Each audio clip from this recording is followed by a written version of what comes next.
ESG funds are seeing great inflows. ESG stands for environmental, social, and governance. These are three criteria by which investors look to evaluate companies and decide whether they should be included in their portfolios.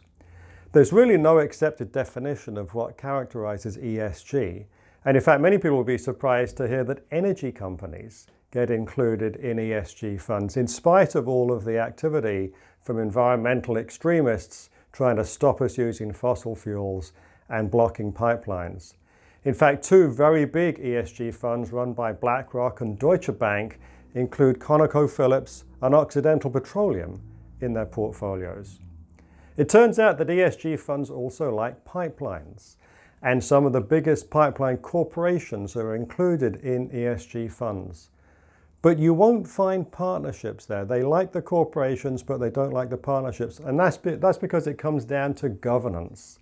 And on the issue of governance, pipeline corporations are strong, whereas partnerships are weak.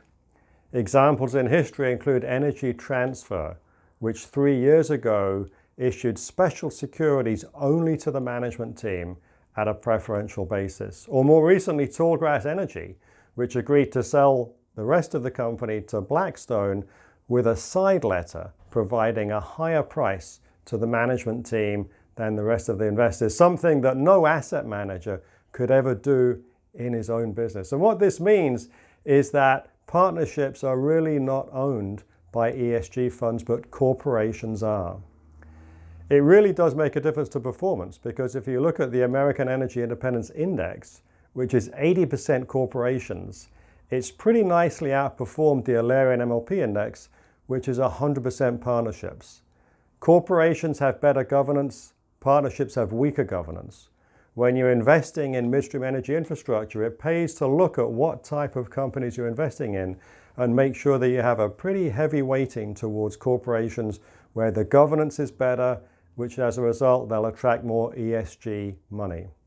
I'm Simon Lack. We invest in energy infrastructure.